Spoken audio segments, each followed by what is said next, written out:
Assalamualaikum warahmatullahi wabarakatuh. Perkenalkan, nama saya Leli Oktaviani dari Program Studi Administrasi Publik dengan NIM 24307111022. Saya dari semester 3.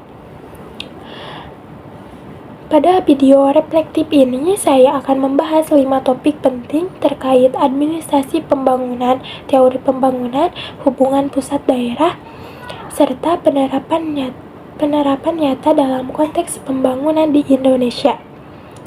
Yang pertama, administrasi pembangunan menurut para ahli seperti Gans, Rings, dan Syagians adalah proses administrasi secara khusus diarahkan untuk menciptakan perubahan sosial, ekonomi, dan politik. Berbeda pada administrasi publik yang berfokus pada pelayanan rutin, administrasi pembangunan lebih menekankan inovasi dan transformasi untuk mencapai kesejahteraan masyarakat. Contohnya dapat dilihat pada program penurunan stunting, dana desa, hingga pembangunan ibu kota Nusantara. Program ini menunjukkan bagaimana pemerintah merancang pembangunan secara tertera, terencana, lintas sektor, dan berorientasi hasil. Pada bagian kedua, saya memilih teori pembangunan berkelanjutan. Teori ini menekankan bahwa pembangunan harus memperhatikan keseimbangan antara ekonomi, sosial, dan lingkungan. Di Indonesia, teori ini sangat terlihat pada transisi energi bersih. Konsep IKN sebagai Forest City serta komitmen terhadap pengurangan emisi karbon sesuai Paris Agreement.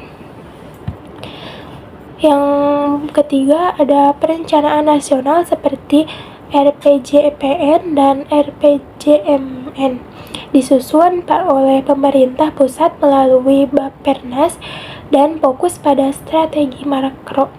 Sementara itu, perencanaan daerah seperti RPJPD, RPJMD, dan RKPD disusun oleh pemerintah daerah melalui Bapperda dan fokus pada kebutuhan lokal.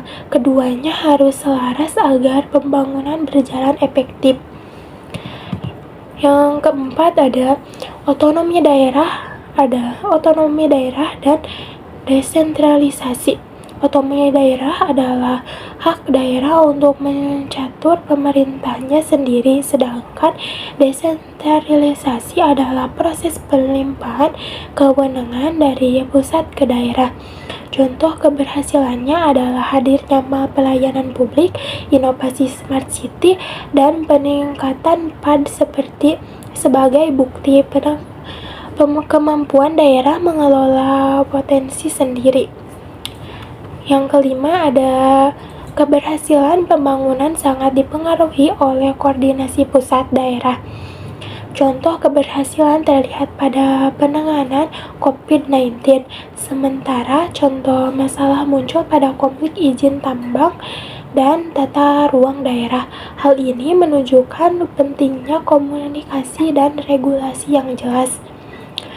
Demikian refleksi saya, semoga video ini membantu memahami dinamika administrasi pembangunan dan tata dalam konteks Indonesia. Demikian refleksi saya, semoga video ini membantu memahami dinamika administrasi pembangunan dan tantangan dalam konteks Indonesia.